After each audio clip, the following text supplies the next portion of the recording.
الله الله الله الله الله الله.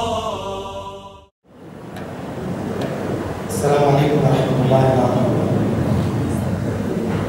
الحمد لله وصلى الله وسلم على سيدنا مولانا محمد وعلى آله وأصحابه والتابعين أما بعد.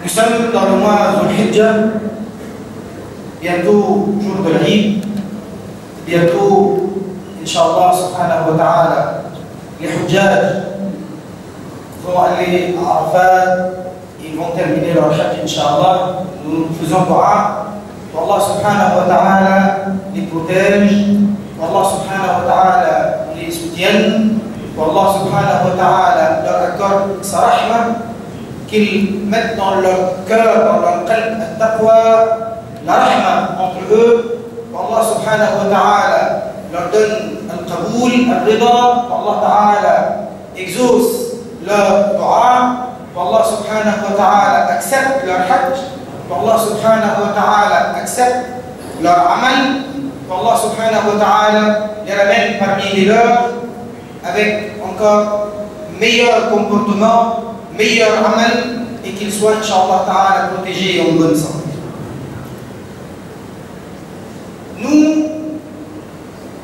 Nous sommes concernés par l'Aïd de très près et par l'égorgement et le dhabh, l'abattage du Qurbani, et c'est pourquoi nous avons consacré cette leçon aujourd'hui pour le Qurbani. La udhiyah de l'Aïd, le Qurbani, on l'appelle Qurbani, ça vient de Qurba, quelque chose avec lequel on se rapproche. On se rapproche de Al-Qaboul d'Allah Azza wa Jalla. Allah Ta'ala, il dit de Qabil et de Habil, les deux fils de Adam alayhi salam, فَقَرَّبَا قُرْبَانًا. Qarraba, ça veut dire qu'ils ont offert Qurbanan, un Qurbani. Chacun d'eux a offert un Qurbani. C'était pas forcément vache, c'était une offrande, quelque chose qu'on offre. Bien entendu, Rabbul Alamin, il n'a pas besoin, mais ça c'est la sincérité qui est acceptée par Rabbul Alamin. Donc c'est ça le mot Qurbani. Al-Qurban, c'est ce qu'on offre pour se rapprocher de l'Qaboul, de l'agrément de Rabbul Alamin, pour gagner le mérite de la part de Rabbul Alamin. Et on l'appelle aussi Udhiyah et Udhiyah de l'Aïd. Udhiyah, ça vient du fait qu'on dit Dhaha yudahi, ça veut dire il a sacrifié. Et c'est pourquoi on l'appelle l'Aïd du sacrifice aussi. Comme le sacrifice de Sayyidina Ibrahim alayhi salam. Ibrahim alayhi salam, Allah subhanahu wa ta'ala lui avait donné ordre d'égorger son fils Ismaïl alayhi salam, et finalement Allah ta'ala lui ordonne d'égorger à la place un mouton que Allah lui envoie de l'Jannah. Et depuis ce jour-là, c'est un jour de Eid, et c'est un jour dans lequel on fait aussi une udhiyah comme Sayyidina Ibrahim alayhi salam. La udhiyah de l'Eid, le Qurbani de l'Eid est un wajib. Mais cette obligation concerne qui? Cette obligation, elle concerne celui qui est malik al-nisab. Pourquoi on l'appelle wajib? Dans le madhab Hanafi, il y a la différence. Lorsqu'on dit wajib et fard, ce n'est pas la même chose. Fard, c'est plus important que wajib. Wajib, c'est parce qu'il n'y a pas un texte clair, sûr, ça veut dire pas hadith, ayat du Coran Karim, très sûr, qui prouve que c'est une obligation. Alors ils appellent ça wajib, ils ne l'appellent pas fard. Mais lorsque verset du Coran, hadith sharif très clair, qui annonce que c'est une obligation et il n'y a pas de divergence, ils appellent ça fard, ils l'appellent plus wajib. Donc la udhiyah de l'Eid est considérée comme, le Qurbani est considéré comme wajib, pas fard. Ça c'est l'avis de qui? De l'imam Abu Hanifa lui-même.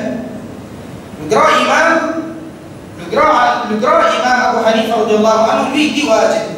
Mais ces deux disciples, ces deux élèves les plus proches avec lui, Al-Qadi Abu Yusuf et Muhammad ibn Hassan al-Shaybani, ils disent non, c'est sunnah muakkada. C'est quoi sunnah muakkada? Ça veut dire que c'est pas obligatoire. Mais leur avis à eux, alors qu'ils ont pas été comme leur oustad, ça correspond aux 3 autres madhahib. Ça veut dire les Maliki, les Shafi'i et les Hanbali. Ils disent Sunna muakkada wa wajib. En tout cas, l'imam Abu Hanifa, il dit wajib. Cette obligation, ce wujub là, ça concerne tout insan, homme ou dame, libre, pas esclave, quelqu'un de musulman et quelqu'un qui est résident. Ça veut dire quelqu'un qui est au cours d'un voyage, pendant le voyage, il n'est pas concerné par l'obligation du Qur'an. Parfois, on voit des gens partir, ils sont en voyage, mais ils gagnent beaucoup de tracas. Comment ils vont faire pour le Qurbani? Mais si quelqu'un est en voyage, il n'est pas concerné par l'obligation de Qurbani. Il faut aussi qu'il y ait beaucoup de moyens, suffisamment de moyens. Qu'est-ce qu'on appelle suffisamment de moyens? Ça veut dire Malik al-Nisab. C'est quoi Malik al-Nisab? C'est pareil Malik al-Nisab de Zakat al-Fitr.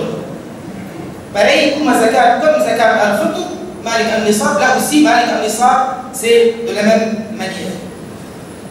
Le Nisab, quand on est Malik al-Nisab, il faut que ce soit en plus de ses dettes.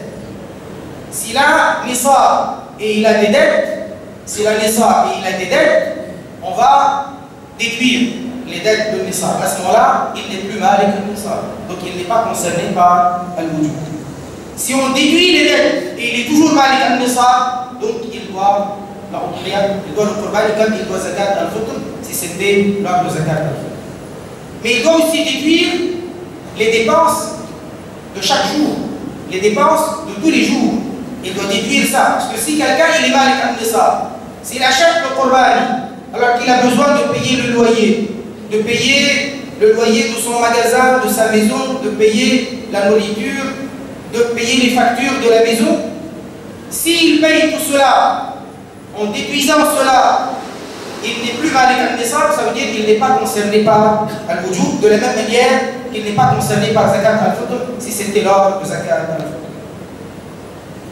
Donc, Allah subhanahu wa ta'ala nous a facilité les choses. C'est pas wajib n'importe quelle condition. Non, il y a des conditions précises afin qu'on ne soit pas dans les difficultés.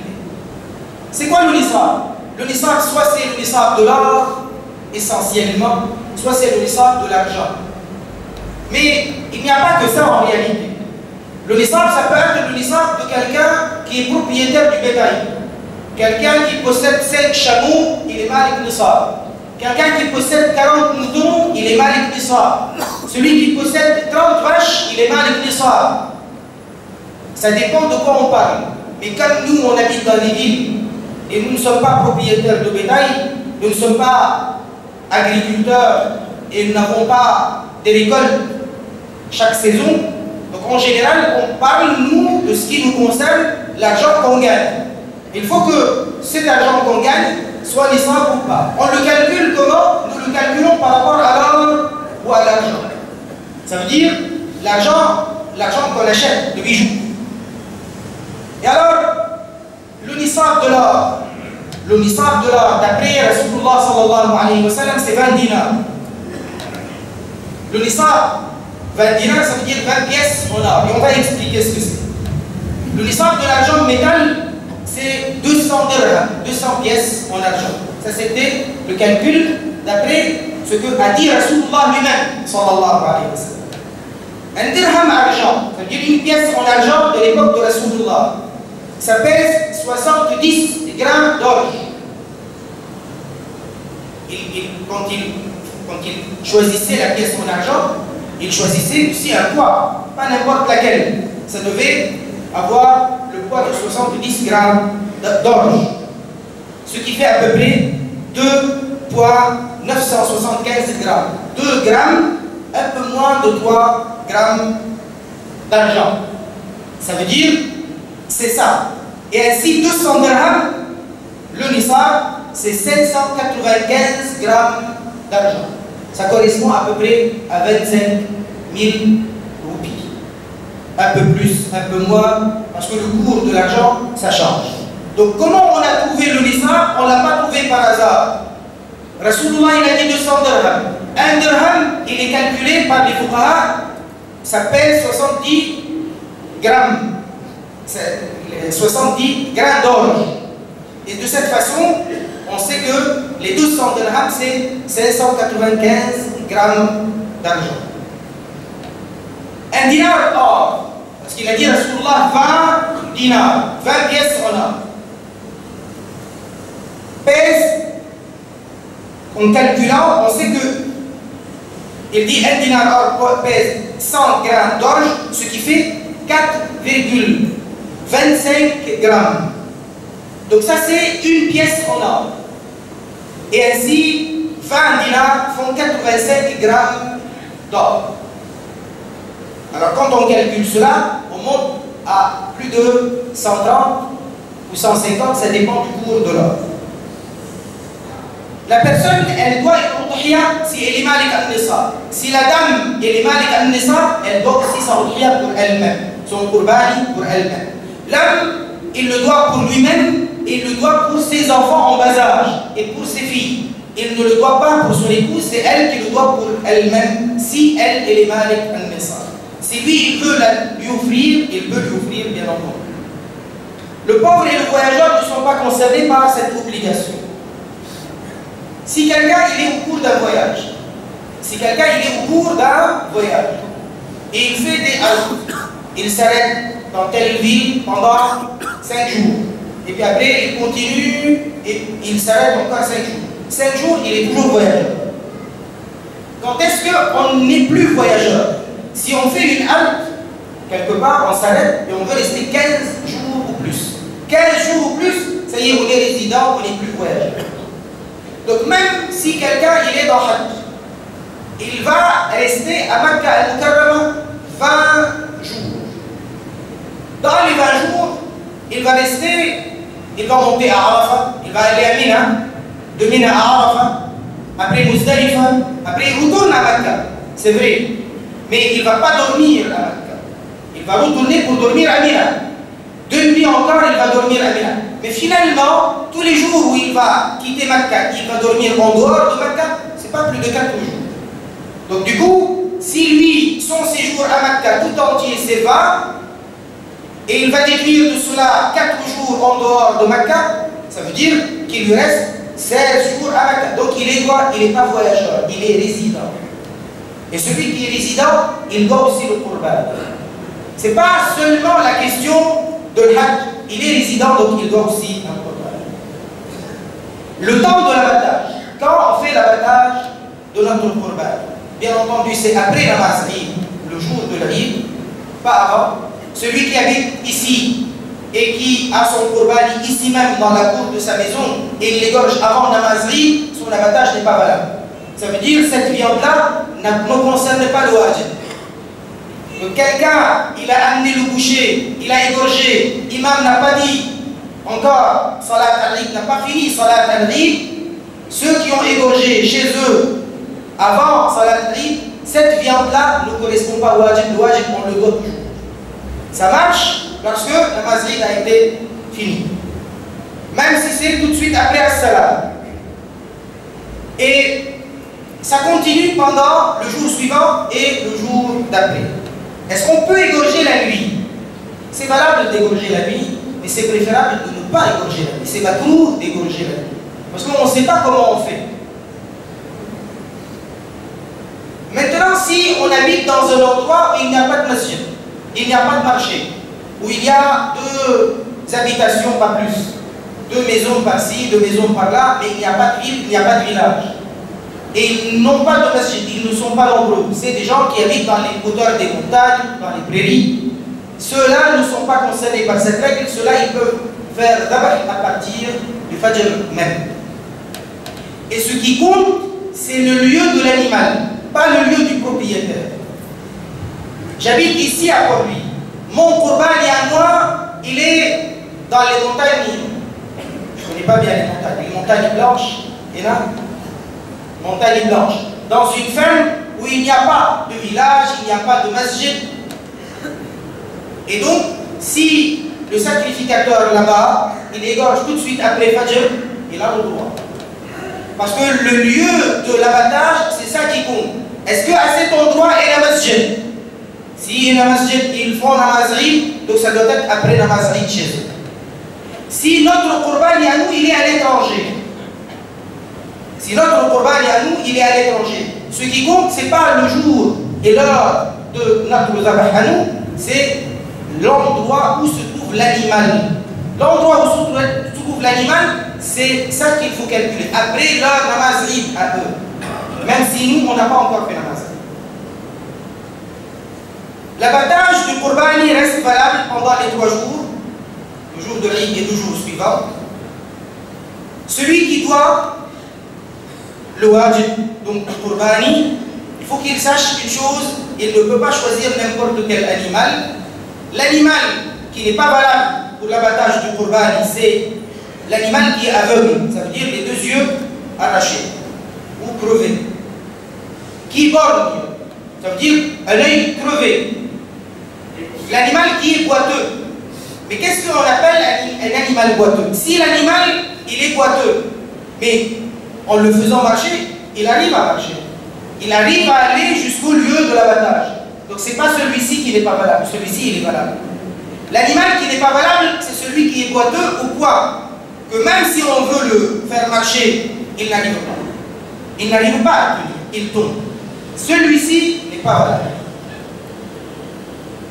Lorsque l'oreille est coupée, ou le maximum, le plus de l'oreille est coupée, on ne peut pas. Lorsque la queue est coupée, ou le plus de la queue est coupée, on ne peut pas. Par contre, si c'est la corne qui est cassée, on a le droit. Si l'animal n'a pas de corne, on a le droit. Ça ne pose pas de problème. Si l'animal est castré, on dit castré, on a le droit. Et même certains ulama disent castré c'est meilleur. Parce qu'un animal castré, il a plus de viande. Donc certains ulama disent c'est même meilleur. Donc ça c'est pas un défaut mauvais. Si la bête est légaleuse, ça veut dire un problème de la peau.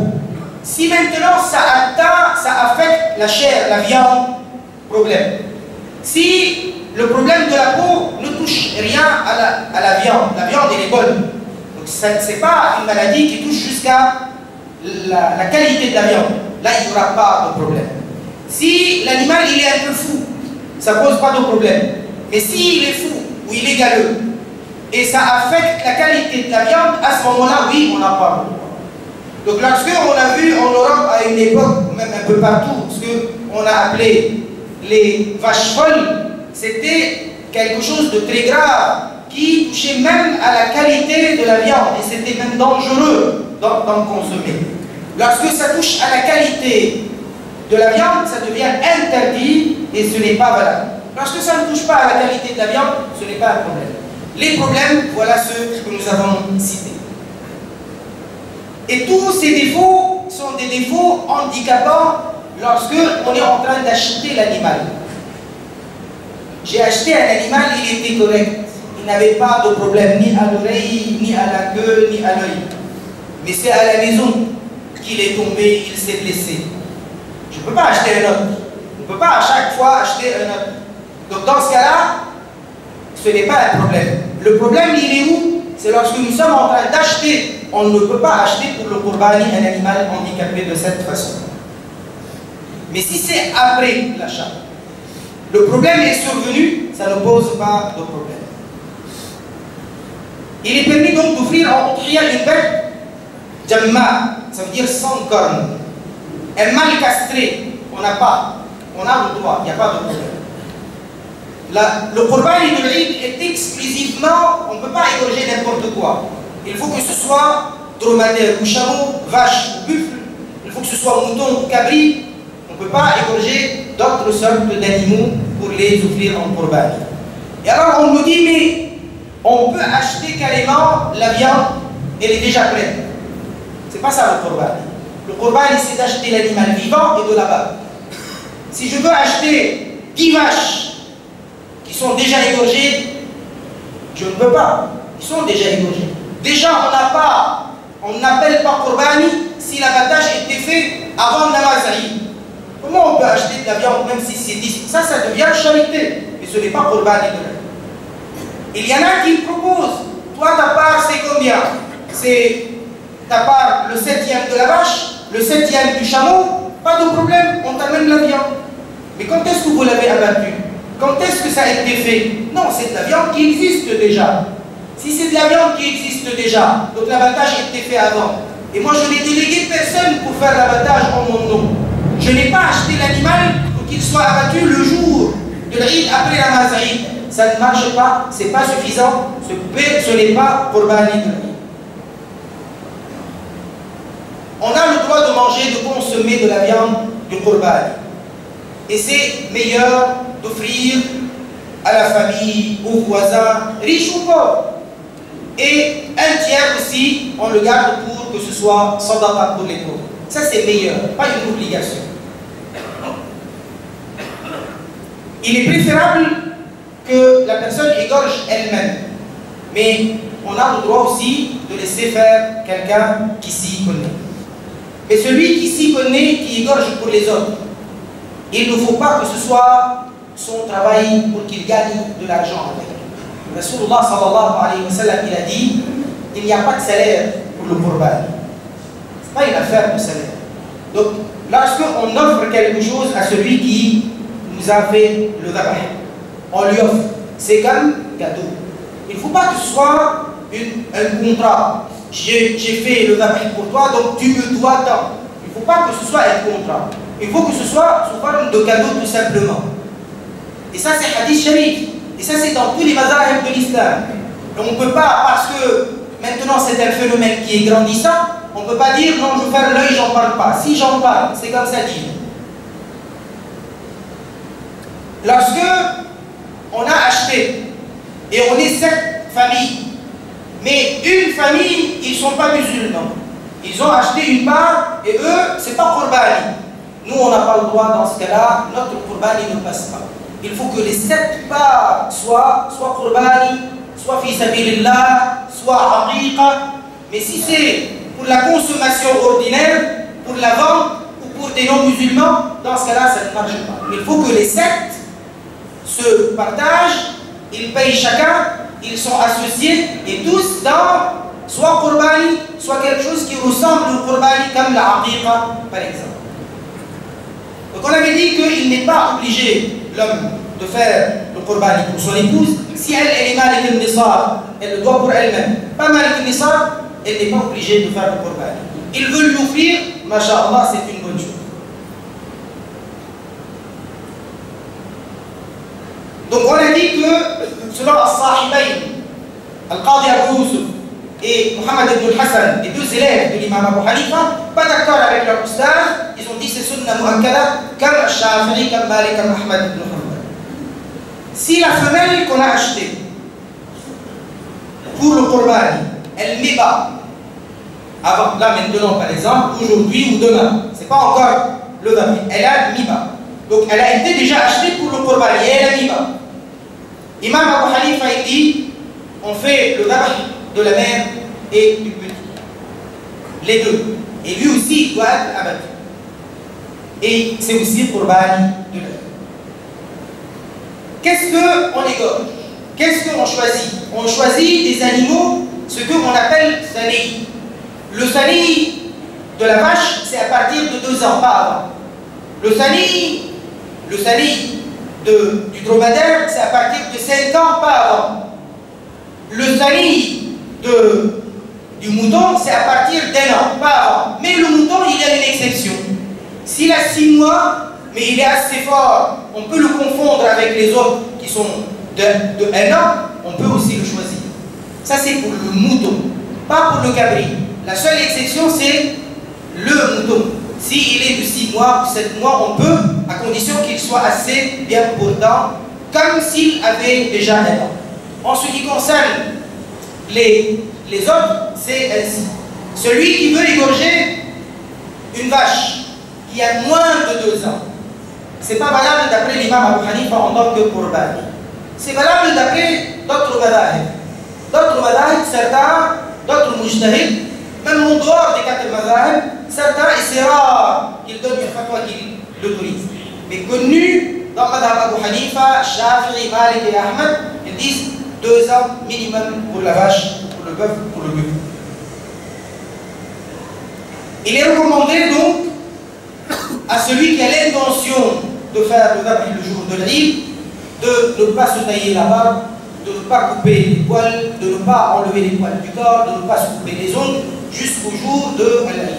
Donc il attend le jour du Qurbani, le jour du Salat Eid, et c'est après cela, après Salat Eid, qu'il va pouvoir faire cela.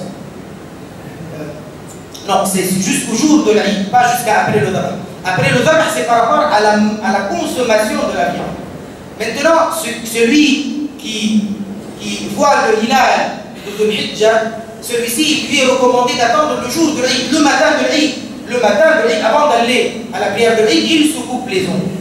Il ne va pas attendre après Namaz. Il va se couper les ongles, il va se tailler là-bas. Mais tout le long de ces 10 jours, il ne le fait pas. Ce n'est pas une obligation, c'est juste une sunna. C'est une affaire de divergence entre les mazahib.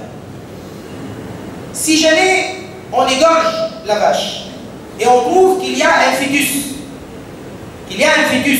qui est mort dans le ventre, on le découvre dans le ventre, eh bien, Imam Abu Hanifa lui il dit on le jette, mais as-sahibayn, les deux disciples pas d'accord. Ils disent comme les autres mazahib non, parce qu'il y a un hadith sharif qui dit lorsque on trouve le fœtus, donc il est halal, étant donné que sa maman a été égorgée. D'accord? Donc si on découvre qu'il y a un fœtus, Imam Abu Hanifa il dit pas valable, mais as-sahibayn, les deux disciples et les autres mazahib, ils considèrent qu'on a le droit de le consommer, ce fœtus, pas de problème. Lorsque on est en train de conduire l'animal jusqu'à l'abattage, on n'a pas le droit de le brutaliser, on n'a pas le droit de le violenter, on n'a pas le droit de l'agresser. Il faut être comme le Nabi alayhi salatu wassalam l'a exigé. Il faut impérativement, obligatoirement, que ce soit avec une lame bien aiguisée. On n'égorge pas un animal devant un autre. On n'aiguise pas la lame devant l'animal avant son abattage. Et au moment de l'abattage, sunna, de le mettre sur son côté gauche vers la qibla, face vers la qibla, on dit Bismillahi Wallahu Akbar, et ainsi que d'autres doigts. Maintenant, lorsqu'on va dire Allahumma taqabbal minni, il ne faut pas que ce soit au moment de l'abattage. Si quelqu'un dit Allahumma taqabbal minni au moment de l'abattage, c'est pas bon. C'est pas haram, mais c'est makrouh. On dit Allahumma taqabbal minni après l'égorgement. Une fois que l'égorgement a eu lieu. Ou alors avant qu'on mette l'animal par terre. Wa subhanallah wa alhamdulillah wa la ilaha illallah.